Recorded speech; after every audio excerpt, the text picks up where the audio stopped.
Salam sejahtera bagi kita semua. Perkenalkan, saya Gilang Ramadan sebagai salah satu peserta Latsar dari Angkatan 4, Kelompok 3. Pada kali ini saya akan sedikit menjelaskan terkait manajemen ASN, yang mana pada prinsipnya, manajemen ASN merupakan sebuah proses pengelolaan sumber daya, khususnya sumber daya manusia itu sendiri, yang dilakukan untuk mencapai tujuan organisasi.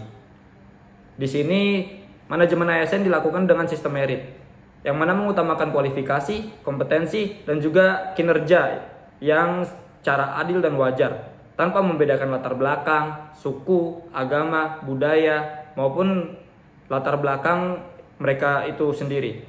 Yang mana hal ini berguna untuk memberikan potensi-potensi ke karyawan-karyawan yang memang lebih layak secara kompetensinya, bukan ke karyawan yang sebenarnya dekat dengan siapa. Jadi lebih ke arah siapa yang mampu, bukan siapa yang dekat dengan siapa.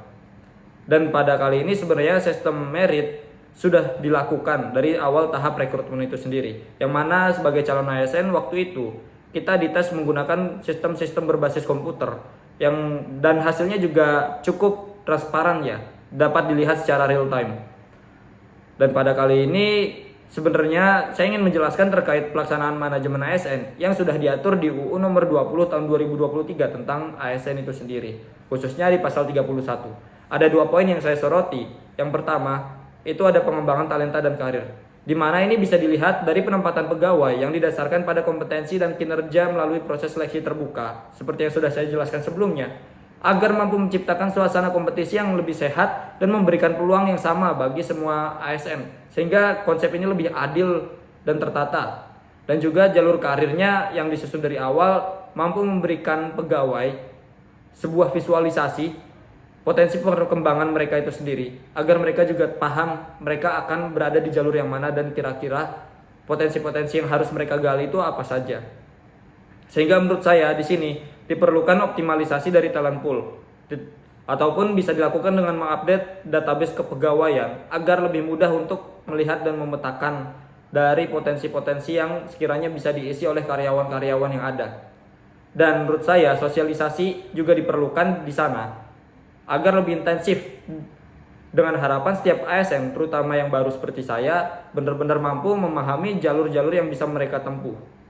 Kemudian lanjut ke poin yang kedua, saya melihat bahwasanya pengembangan kompetensi itu menjadi poin yang perlu disoroti di manajemen ASN, di mana pengembangan kompetensi ini dilakukan melalui sebuah program, bisa berupa sebuah pelatihan, seminar, maupun bahkan pendidikan lanjutan.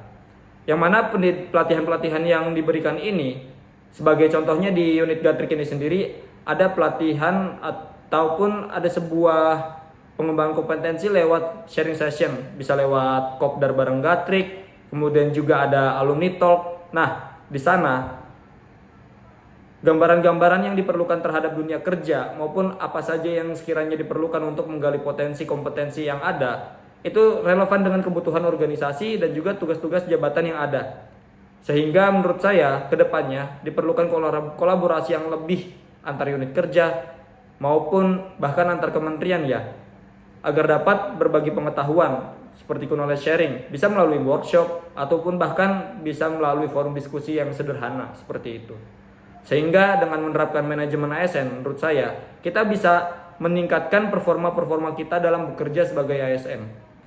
Karena sebenarnya kita ini bekerja bukan lagi di Menara Gading. Kita di sini bekerja untuk melayani, untuk berinovasi, dan untuk memberikan yang terbaik untuk bangsa dan negara, bahkan peradaban di Indonesia. Sekian, terima kasih.